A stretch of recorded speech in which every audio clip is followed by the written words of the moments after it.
Você acha que sua dor é única? Medeia matou os próprios filhos por traição. Eco perdeu a voz amando quem não a amava. Suas mensagens não respondidas, seu ghosting, desculpa estourar sua bolha, mas você não inventou o sofrimento amoroso. Só tem vocabulário novo para a ferida milenar. Milhões digitam agora mesmo. Sinais de gaslighting. Como sair de narcisista? Por que não supera o meu ex? Google virou confessionário digital. A dor é ancestral, mas agora tem nome. Este vídeo não vai te fazer sentir melhor nos próximos 15 minutos. Vai fazer você se reconhecer, e reconhecer dói antes de liberar. 3 lentes. O mito que nomeia, a ciência que explica, a prática que liberta. Porque conhecimento sem ação é só sofrimento intelectualizado. Nos próximos minutos, 10 arquétipos de dor relacional. Raízes, mecanismos, sinais, o que fazer segunda de manhã. Respira fundo. Começamos pela mais sutil, manipulação da realidade.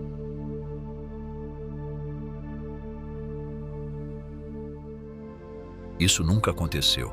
Você está inventando. Você é louco. Quantas vezes você ouviu isso?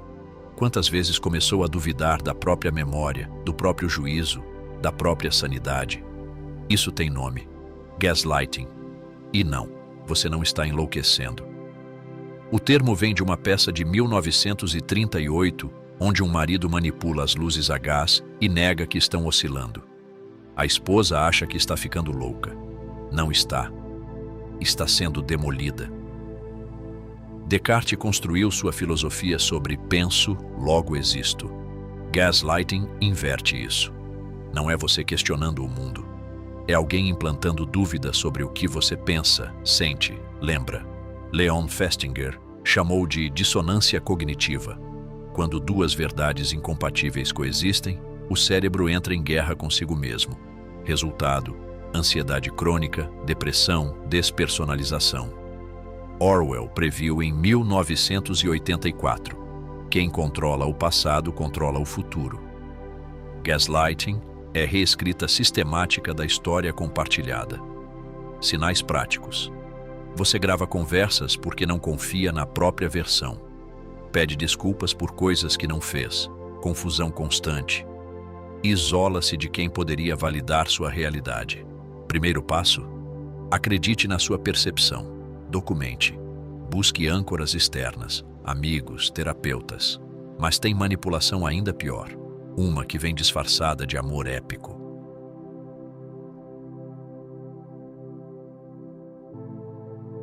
Narciso morreu contemplando o próprio reflexo. Eco perdeu a voz amando quem não havia. Ovídio capturou há 2000 anos o que você chama de relacionamento tóxico. Vamos ser precisos. Abuso narcisista. O narcisista não vê você. Vê um espelho. Primeiro, você reflete perfeitamente a grandiosidade dele. Idealização. Você é perfeito. Somos almas gêmeas. A intensidade embriaga. Você sobe num pedestal tão alto que o ar fica rarefeito. Depois, o espelho racha. Você demonstra necessidades, limites, humanidade. Começa a desvalorização. Críticas sutis, comparações, frieza alternada com migalhas de afeto. Você se contorce tentando recuperar o pedestal. Spoiler: nunca vai. Finalmente, o descarte. Você é substituído por espelho novo, ainda não rachado. E fica se perguntando o que fez de errado. Resposta: nada. Você só cometeu o crime de ser humano. A neurociência explica por que é difícil sair. Reforço intermitente. Ratos que recebem comida aleatoriamente desenvolvem comportamento compulsivo. Seu cérebro funciona igual. Imprevisibilidade entre afeto e rejeição cria dependência química. Hoovering é quando ele volta meses depois, sugando você de volta. Nietzsche falava do eterno retorno, condenado a repetir o ciclo. Mas você não precisa entrar de novo.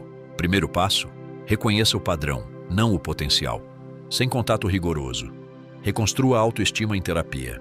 E se o problema não é a pessoa, mas como você se vincula desde sempre?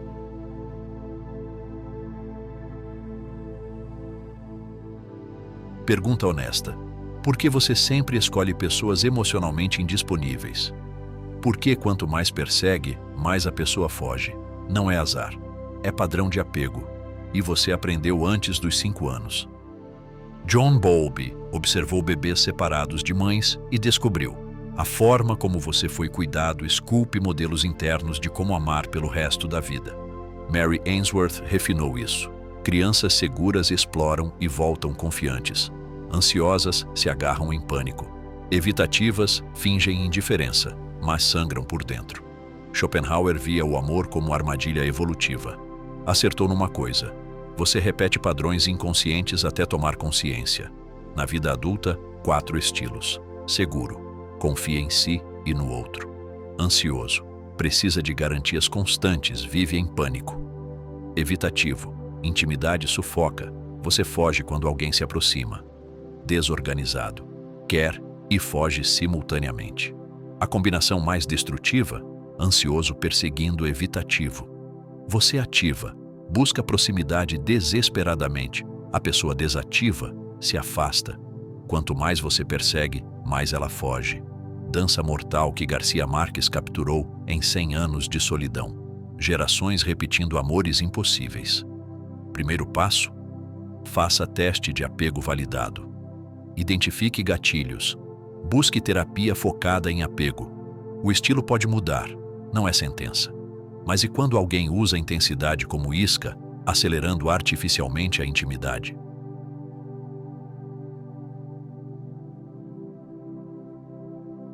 Te conheci há 2 semanas, mas sinto que te conheço de vidas passadas. Presentes excessivos, declarações grandiosas, disponibilidade total, fusão instantânea. Parece paixão épica, pode ser armadilha. Love bombing é intensidade prematura com propósito. Acelerar intimidade, criar dependência, desativar seu pensamento crítico. Não é paixão genuína.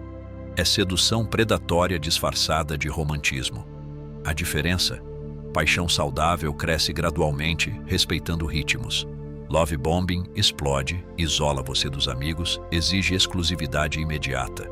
Depois, quando você está fisgado, a intensidade some, e você faria qualquer coisa para recuperá-la. Entra o trauma bond. Patricia Freire descreveu em 1994. Alternância entre medo e alívio cria apego mais forte que amor estável. Neurobiologicamente é montanha-russa química. Dopamina nos picos. Ele voltou. Cortisol nos vales. Sumiu de novo. Seu cérebro vicia na oscilação, não na pessoa. Platão diferenciava eros legítimo, desejo que expande, de possessão destrutiva.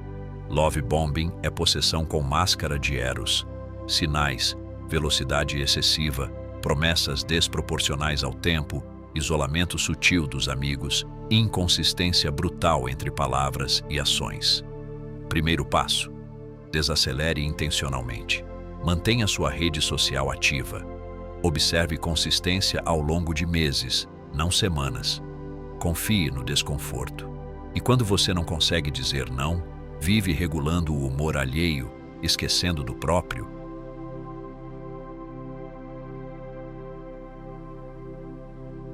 Pergunta honesta: quando foi a última vez que você disse não sem se sentir culpado? Quando escolheu algo só porque você queria sem pensar: mas e se ele ficar chateado? Se travou agora, bem-vindo à codependência. Não é bondade, não é amor, é autoabandono sistemático. Você virou o termostato emocional de outra pessoa. Quando ele está bem, você respira.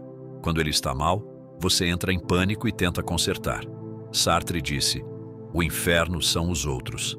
Mas Buber diferenciava: existe relação eu-tu, encontro autêntico entre 2 inteiros, e relação eu-isso, onde um vira objeto. Na codependência, você virou o isso, objeto para regular outra pessoa. People pleaser não é elogio, é sintoma. Se eu agradar o suficiente, mereço existir. Não, você merece existir, ponto. As raízes estão na família. Parentificação, apego ansioso severo, ambientes onde agradar significava sobreviver. Fusão não é intimidade. Intimidade exige 2 eus distintos. Fusão é não sei onde eu termino e você começa. Brené Brown. Limites não são muros, são cercas com portões. Você controla quando abre. Sinais: dificuldade de dizer não, responsabilidade pelo humor alheio, negligência própria, ressentimento engolido. Primeiro passo: liste 3 necessidades negligenciadas. Escolhe uma e honra ela essa semana. Só uma. E quando você tenta falar, mas o outro some completamente, ergue muro de silêncio.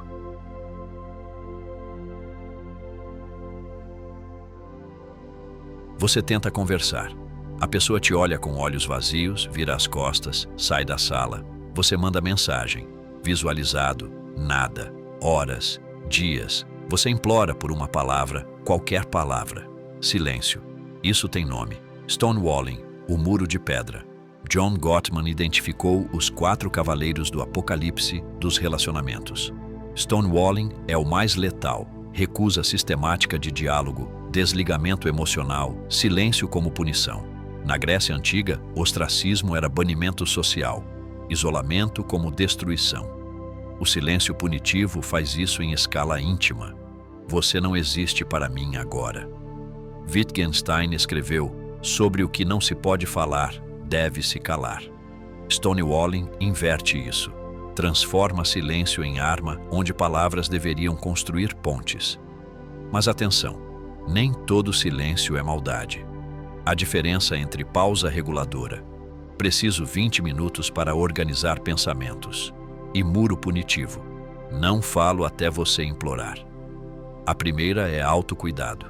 A segunda, controle. Passivo-agressividade orbita isso. Mensagens indiretas, sarcasmo, sabotagem. Tudo bem, dito em tom gélido. Porta batida sem explicação. Neurobiologicamente, alguns não escolhem stonewalling. Estão em freeze, congelamento traumático. Sistema nervoso travou. Isso exige compaixão, mas não significa que você aceite indefinidamente. Primeiro passo: aprenda CNV, de Marshall Rosenberg. Estabeleçam acordos de pausa consciente. Considerem terapia. E quando o silêncio não é pontual, mas permanente? Quando vocês dividem a cama, mas vivem em continentes emocionais diferentes?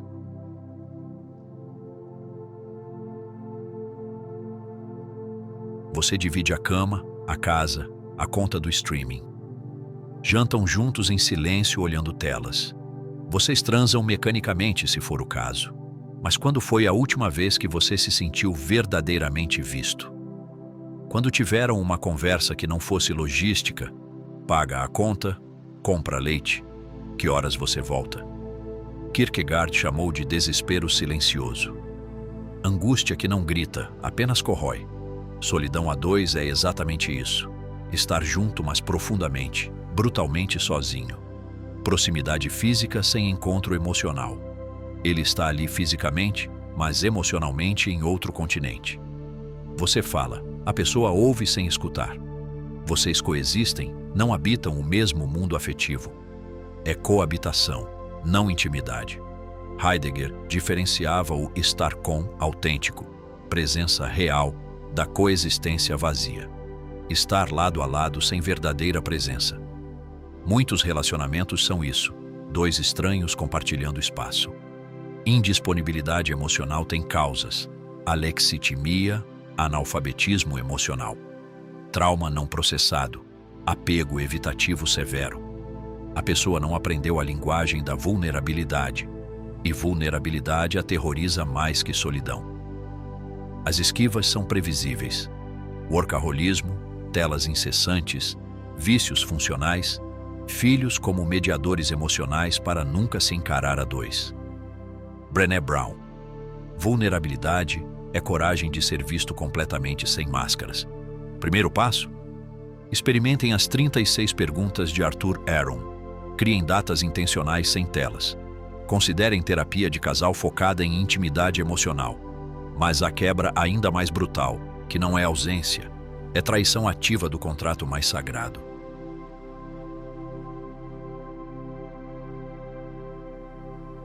A monogamia não é universal. Antropologicamente, é construção cultural. Mas quando 2 pessoas acordam exclusividade e uma quebra esse contrato, a dor transcende o ato sexual. Não é só o corpo traído. É a confiança, a narrativa compartilhada, a própria realidade. Esther Perel documenta: A traição destrói a história que você achava que estavam construindo juntos. Pensei que estávamos no mesmo filme, mas você estava em outro roteiro. Kant diria que é ruptura do imperativo categórico. Você foi tratado como meio para a satisfação, não como fim em si mesmo. A confiança, fundação de qualquer relação, rachou. Existem camadas: infidelidade sexual, o corpo com outra pessoa; emocional, intimidade profunda com terceiro enquanto você fica com migalhas; microtraições, flerte digital constante, segredos, todas doem à sua maneira. A neurobiologia explica a intensidade. Trauma relacional ativa os mesmos circuitos de ameaça física. Você entra em hipervigilância, vira detetive, verifica telefone, horários. Cérebro em modo sobrevivência. O luto é complexo. Kübler-Ross descreveu 5 fases, mas em traição vem em ondas caóticas. Você aceita de manhã, entra em raiva à tarde, barganha à noite. Primeiro passo: decisão consciente. Ficar exige trabalho hercúleo, transparência radical, terapia especializada, tempo, meses, não semanas. Sair exige luto profundo, ambos válidos. Mas escolha conscientemente, não por inércia. E quando não há traição, mas o fim inevitável, como atravessar o término sem se perder?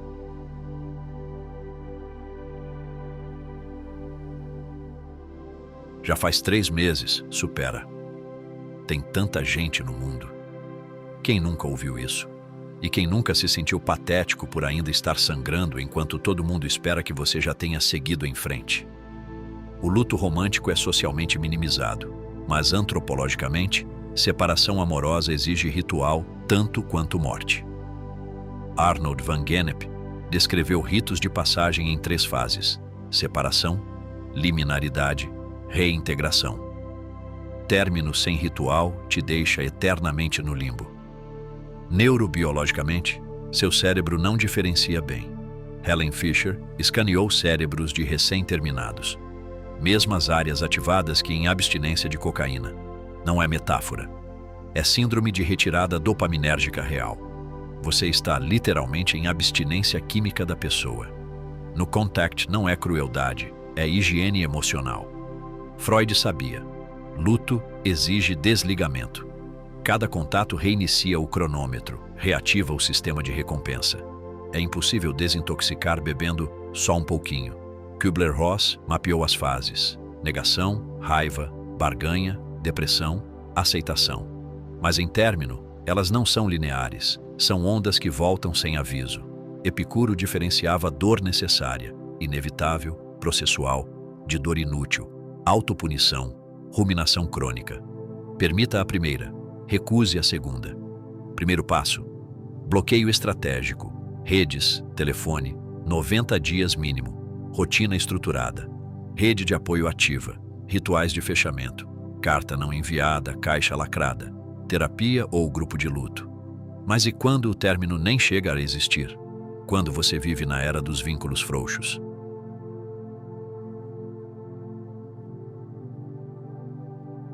Ghosting, breadcrumbing, orbiting, situationship, benching.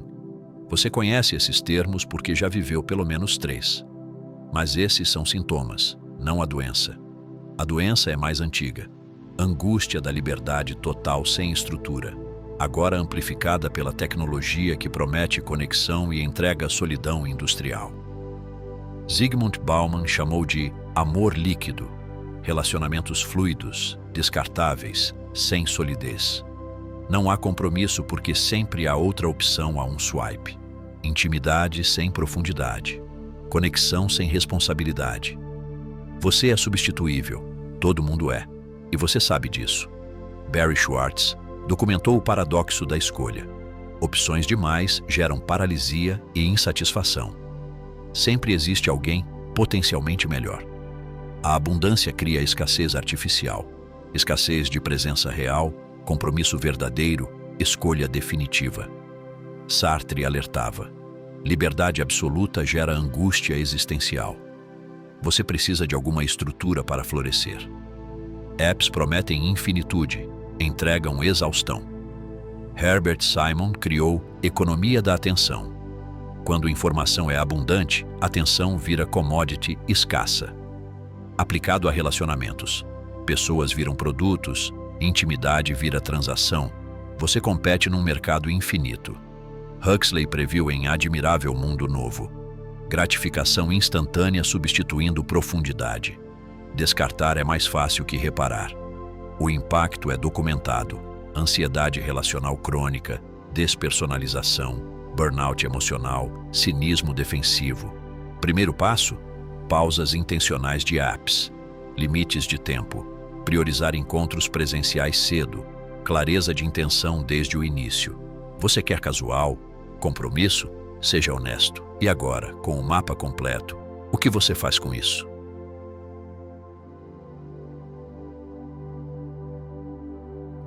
Você acabou de atravessar 10 territórios de dor. Gaslighting, narcisismo, apegos desorganizados, love bombing, codependência, silêncios punitivos, solidão a dois, traição, luto, solidão hiperconectada. Não são diagnósticos para você rotular pessoas. São arquétipos atemporais vestidos de linguagem contemporânea. Medeia, Eco, Narciso, todos estão aqui, traduzidos em buscas noturnas do Google. Você não está sozinho.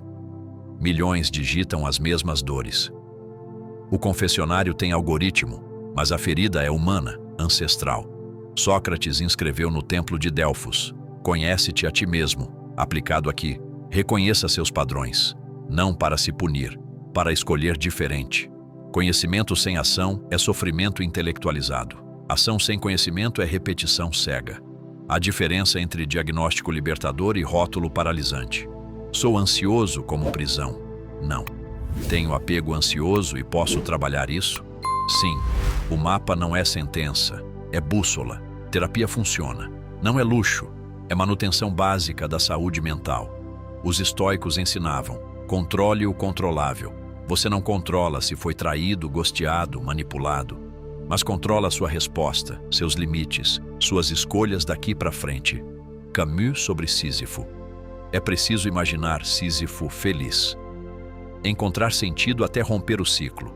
Antes de ir, escolha uma dor que mais ressoou. Uma só. Faça o primeiro passo sugerido. Não os 10, só um. O mapa não é o território. Mas sem mapa, você navega às cegas. Você já tem a bússola. Agora escolhe a direção. Obrigado por assistir. Até o próximo vídeo.